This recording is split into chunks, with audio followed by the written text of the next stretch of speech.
복된 주일입니다. 주 하나님께 손을 함께 하시고 우리에게 신령한 은혜와 복을 더해 주시는 줄로 믿습니다. 제가 상담대학원에 다닐 때 교육심리학을 가르치던 교수님 한 분이 있었어요. 여자분이셨는데 제가 목사인 걸 알고 한 번은 쉬는 시간에 묻더라고요. 집에서 자녀들과 함께 성경을 읽고 싶은데 두껍고 또 낯선 책이어서 어떻게 읽어야 될지 모르겠다라고 하더라고요. 그래서 그때 제가 두 가지를 좀 제안했었습니다. 하나는 쉬운 성경을 구입해서 읽어보세요 라고 말씀을 드렸고, 또 한 가지는 이왕이면 복음서부터, 특별히 요한복음부터 한번 읽어보세요 라고 말씀을 드렸습니다. 근데 이 교수님은 사실 예수 믿는 사람이 아니었습니다. 그런데도 성경을 집에서 자녀와 함께 읽고 싶었던 이유는 순전히 그 자녀들의 대학 논술고사를 준비시키기 위함이었습니다. 성경을 어떻게 읽는 거예요? 교양서적으로 읽고자 했던 겁니다. 아무튼 예수 믿지 않는 사람도 성경을 읽는구나 라고 하는 낯선 경험을 한 적이 있습니다. 사랑하는 성도 여러분, 여러분은 성경을 사랑하지요? 그 사랑하는 책을 어떻게 읽고 있는지요? 또 어떤 목적으로 성경을 읽고 있는지요?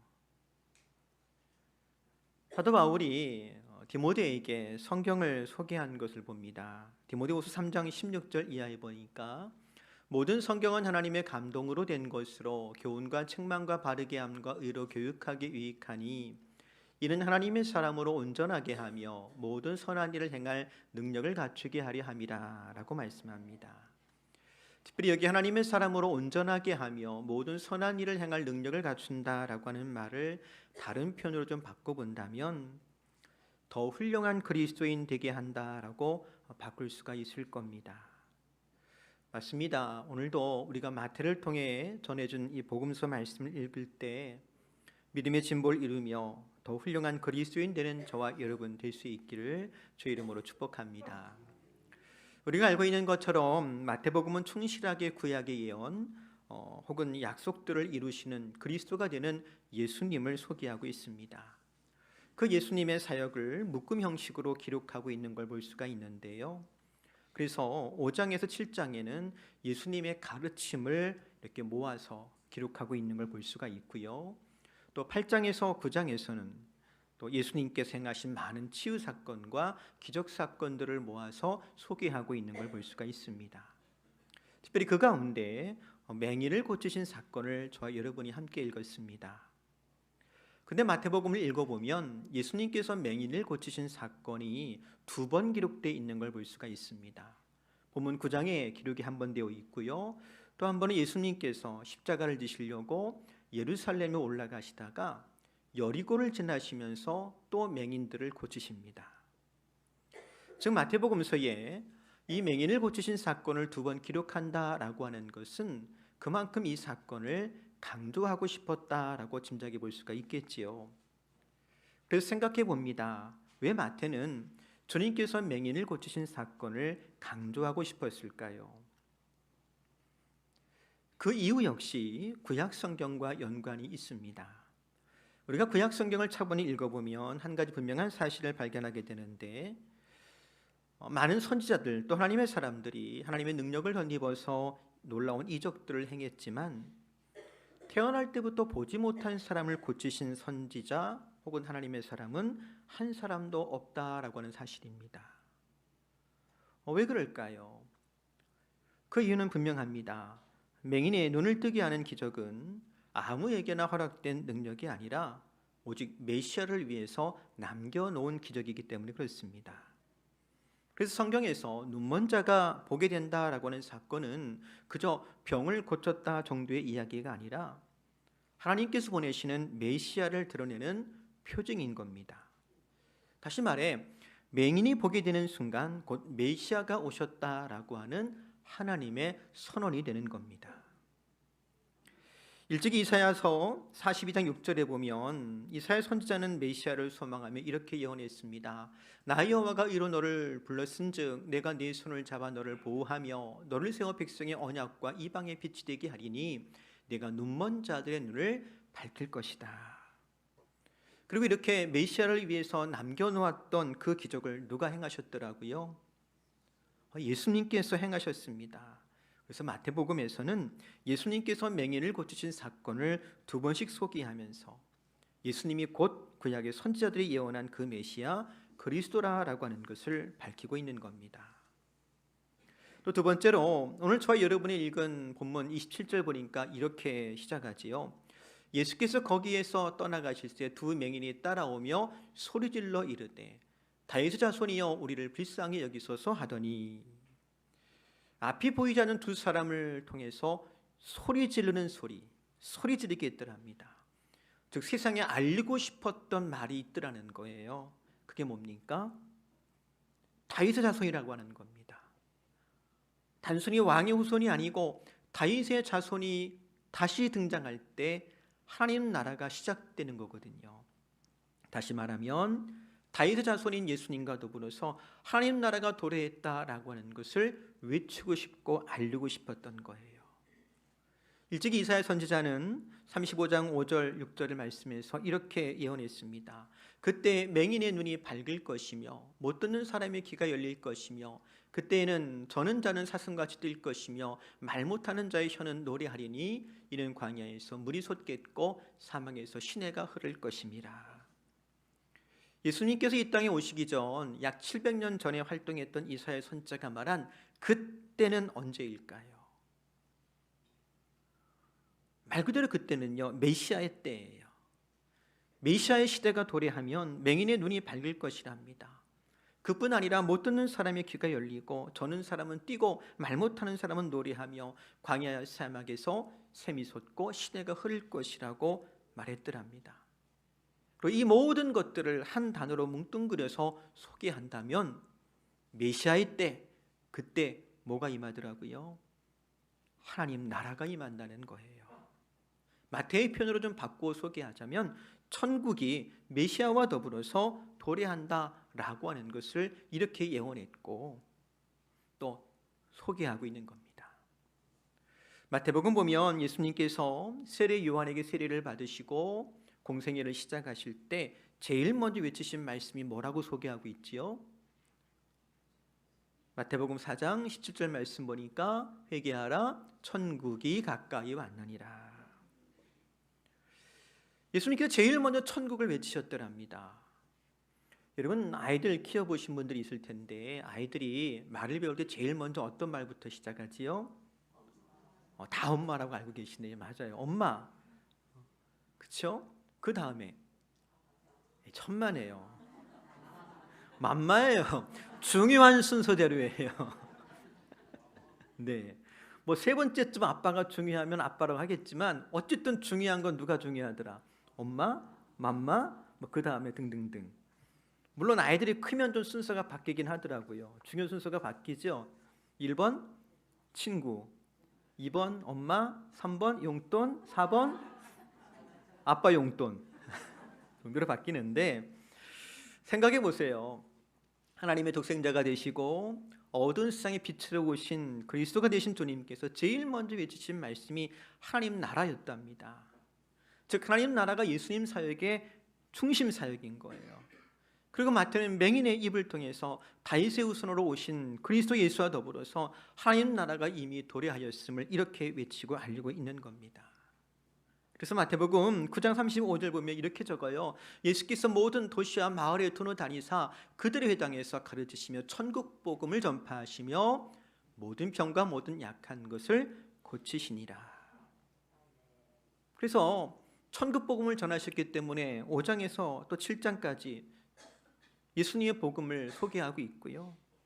또 이번 모든 병과 모든 약한 것을 고치셨기 때문에 8장 9장에서 나병 환자 고치시고 백부장의 하인을 고치시고 열병 걸린 베드로의 장모를 고치시고 또 거라사 지방의 귀신 들린 자를 고치시고 중풍병자, 혈류병자 등을 고치신 예수님의 사역을 소개하고 있는 걸 보게 됩니다. 그래서 8장 9장 읽어보면요 마치 예수님이 무엇 같으냐? 만병통치약 같아요. 게다가 이뿐이 아닙니다. 이후에 예수님 가시는 곳마다 기적이 있었음을 소개합니다. 왜요? 그리스도가 되신 예수님과 더불어서 하나님 나라가 시작되었고 하나님의 통치가 시작되었다는 사인, 즉 표징이요 표지를 소개하고 있는 것입니다. 다만 성도 여러분, 오해하지 말기 바랍니다. 예수님께서 모든 병과 모든 약한 것을 고치셨다는 기록이 예수님의 능력을 과시하기 위함은 아니었더랍니다. 그래서 오늘도 읽은 본문 30절에 보니까 예수님께서 맹인의 눈을 고치시고 당부하십니다. 경고하세요. 삼가 아무에게도 알리지 말라. 또 이런 예수님의 어떤 고침, 치유의 사건들, 기적의 사건들을 읽으면서 한번 이런 기도를 갖곤 해요. 와, 우리도 예수 믿으니까 예수님의 이름으로 기도하면 내 병이 다 나을 거야. 뭐 이런 기대를 솔직히 갖는 것도 사실입니다. 근데 여러분, 항상 그런 건 또 아니지요. 성경에도 보니까 베데스다 연못에 행각이 5이나 있었고 수많은 병자들이 고침을 기다리고 있었습니다만 예수님께서 누구만 고치셨더래요? 38년 된 병자 한 사람만 고치셨더래요. 또 사도 바울은 육체의 가시요 사탄의 사자라고 부를 정도로 괴로운 질병을 앓고 있었습니다만 그래서 그가 병 고침 받기를 위하여 3번씩이나 기도했더랍니다. 근데 주님께서 어떻게 응답하셨더라고요? 고린도 후서 12장 9절 보니까요, 나에게 이르시기를 내 은혜가 내게 족하도다. 이는 내 능력이 약한 데서 온전하여짐이라 라고 응답해 주셨고요. 이후로 사도 바울은 오히려 자기의 질병을 갖고 있는 삶, 그 약함을 도리어 기뻐하며 자랑했다라 고백하고 있는 걸 보게 됩니다. 물론 여러분, 제가 예수님의 이름으로 기도하며 치유받고 문제 해결받는 것들을 부정한다는 뜻은 아니에요. 다만 여러분, 기도가 부족해서 혹은 믿음이 약해서 내가 응답받지 못하나 보다, 그건 아니라는 거예요. 도리어 사도행전에 보면 문제만 해결하려고 했던 사람들을 책망하고 있는 걸 보게 됩니다. 또 예수님의 기적을 가장 많이 경험했던 제자들은 주님께서 십자가 고난당하실 때 제일 먼저 도망쳤더랍니다. 때론 안타깝지만 믿는 우리에게도 질병이 찾아오고 고난도 있고 시련도 있고 때론 죽음의 위협도 찾아옵니다. 하지만 그럼에도 우리는 그리스도 예수를 향한 믿음을 포기하지 않습니다. 그래서 믿음의 길을 가리켜 십자가의 길이라고 말하곤 하지요. 보세요. 그 능력 많으신 주님, 죽은 자를 살리셨고 병자를 고치셨고 풍랑을 잠잠케 하셨습니다. 사흘 만에 성전을 다시 세우시겠다고까지 말씀하셨던 주님도 십자가에 달리셨더랍니다. 오죽하면 마태복음 27장 42절에 보니까 그런 주님을 보면서 사람들이 놀렸잖아요. 그가 남은 구원하였을 때 자기는 구원할 수 없도다. 하지만 그렇게 십자가에 오르시고 죽고 부활하신 그리스도 예수와 더불어서 시작된 하나님 나라가 우리에게 임한 줄로 믿습니다. 그리고 우리에게 하나님 나라가 임했다라고 하는 그 분명한 증거가 무엇일까? 복음서가 가리키고 있고 바울을 비롯한 많은 사도들이 기록한 성경이 진술하는 하나님 나라의 가장 큰 사인, 즉 표지는 바로 그리스도의 몸된 교회인 줄로 압니다. 주님은 그리스도시요 살아계신 하나님의 아들입니다 라는 그 고백 위에 음부의 권세가 이기지 못하는 교회를 세우셨습니다. 또 바리새인들이 도대체 당신이 말한 하나님 나라는 언제 임하는 겁니까? 라고 따지듯 물을 때 주님은 누가복음 17장 20절 말씀을 통해서 이르시지요. 하나님 나라는 너희 안에 있느니라. 하나님 나라가 우리 안에 있답니다. 즉 그리스도 예수를 믿는 사람들, 성령의 인도함 속에 말씀으로 살아가는 성도들 모임 속에 하나님 나라는 실제하는 겁니다. 그리고 사랑하는 성도 여러분, 우리는 그리고 우리 교회는 하나님 나라를 가리키는 사인이요 바른 이정표가 되어야 할 줄로 믿습니다. 세계 2차 대전 때 일입니다. 1944년 겨울 2차 세계대전의 운명을 가를 벌지 전투 당시 독일군이 아주 영리하고 비열한 작전을 세웠더랍니다. 바로 그라이프 작전이라고 불리는 작전인데요, 영화가 유창한 독일 병사들에게 미군 군복을 입혀서 후방으로 침투를 시킨 겁니다. 그들이 총칼로 무장한 것뿐만 아니라 또 한 가지 들고 있었던 것이 있습니다. 바로 잘못된 표지판이었습니다. 후방으로 침투한 독일 병사들, 미군 군복을 입고 도로 곳곳마다 이정표를 반대로 돌려놓았더랍니다. 지뢰가 없는 안전한 지역임에도 불구하고 지뢰 주위 표지판을 세워서 진격을 막았습니다. 오히려 독일군이 매복해서 기다리는 곳에는 안전한 길이라고 속여서 안내했더랍니다. 그리고 이 작은 표지판의 조작은 참혹한 결과를 가져왔는데 미군들은 방향을 잃고 엉뚱한 곳에서 시간을 허비했고요. 더 큰 문제는 뭐냐면 이렇게 가짜 미군들이 판을 치니까 진짜 아군들끼리 서로 간첩으로 의심하여서 총을 겨누는 일도 생기고 말았습니다. 즉 이정표가 무너지니 공동체의 신뢰까지 무너지고 말았더랍니다. 사랑하는 성도 여러분, 교회는 우리는 하나님 나라를 가리키는 사인이요 바른 이정표가 되어야 할 줄로 믿습니다. 어떻게 해요? 우리 한 사람 한 사람이 먼저 그리스도 안에 속해야 하며 우리 안에 시작된 하나님 나라를 우리가 지켜나가야 할 줄로 믿습니다. 그래서 갈라디아서 5장 19절 이하에 보니까 우리에게 이렇게 경계의 말씀을 전하세요. 육체의 일은 분명하니 곧 음행과 더러운 것과 호색과 우상숭배와 주술과 원수 맺는 것과 분쟁과 시기와 분냄과 당짓는 것과 분열함과 이단과 투기와 술취함과 방탕함과 또한 그와 같은 것들이라. 전에 너희에게 경계한 것 같이 경계하노니 이런 일을 하는 자들은 하나님의 나라를 위협으로 받지 못할 것이다. 여러분 어떻습니까? 여기 열거하고 있는 육체의 일들 중에 혹 설명이 필요한 것이 있을까요? 제가 일부러 좀 숫자를 좀 붙여봤거든요. 아마 없을 거예요. 근데 오늘날 우리의 문제가 뭔지 아세요? 오늘 우리가 사는 현대 사회에서는 이런 육체의 일들이 전혀 낯설지 않다는 데 있습니다. 낯설지 않다고 하는 걸 다른 말로 좀 바꿔서 표현해 볼게요. 왜 나만 갖고 그래? 남들도 다 이렇게 사는데. 하지만 성경은 분명 우리에게 경고합니다. 이런 일을 행하는 자들은 하나님 나라를 위협으로 받을 수 없답니다.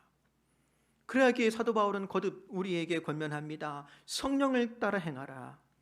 그리하면 육체의 욕심을 이루지 아니하리라. 그리고 이 말씀을요 주님은 더 직설적으로 말씀하신 것을 볼 수 있어요. 마태복음 5장 29절입니다. 만일 내 오른눈이 너로 실족하게 하거든 빼어내버리라. 네 백체 중에 하나가 없어지고 온몸이 지옥에 던져지지 않는 것이 유익하며 또한 만일 내 오른손이 너로 실족하게 하거든 찍어내버리라.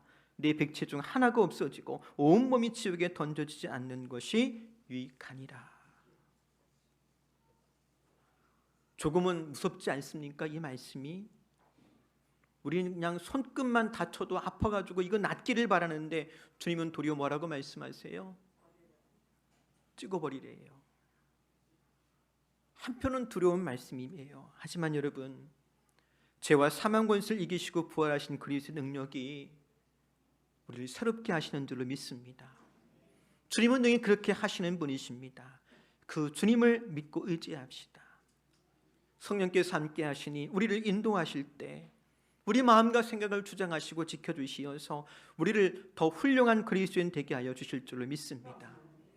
그 은총 가운데 날마다 의의 길을 걸어가는 저와 여러분 될 수 있기를 주의 이름으로 축복합니다. 말씀을 정리합니다. 로마서 14장 17절 말씀 보니까 이렇게 이르세요. 같이 읽어볼까요? 하나님의 나라는 먹는 것과 마시는 것이 아니요 오직 성령 안에 있는 의와 평강과 희락이라. 어쩌면 먹고 마시는 것이 전부인 것처럼 살던 우리에게 그리스도가 되신 예수께서 찾아오셨습니다. 그리고 우리를 하나님 나라 백성 삼아주심으로 우리 안에 하나님 나라를 시작하셨습니다. 그러니 설령 모든 것이 우리를 대적할지라도 우리 안에 의와 평강과 희락이 있는 줄로 믿습니다. 그래야기 우리는 끝내 세상에서 승리할 것입니다.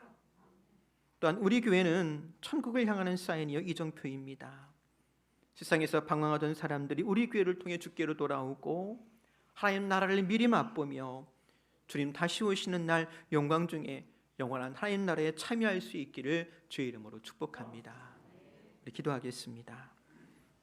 사랑과 은혜가 많으신 하나님 아버지, 독생자 예수 그리스도를 통해 우리를 구원하시고 영원한 하나님 나라의 시민 되게 하시니 고맙습니다.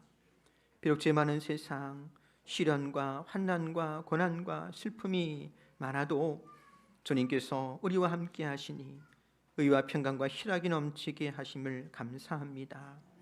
다만 주님 다시 오시는 날 영원한 하나님 나라가 완성되는 그날이 이르도록 날마다 성령으로 우리를 인도하사 우리의 마음과 생각을 지켜 주옵소서. 무엇보다 하나님의 나라의 증거를 세우신 우리 교회를 통해 하나님 나라가 전파되기를 소망합니다. 다시 오실 우리 주 예수 그리스도의 이름으로 기도합니다.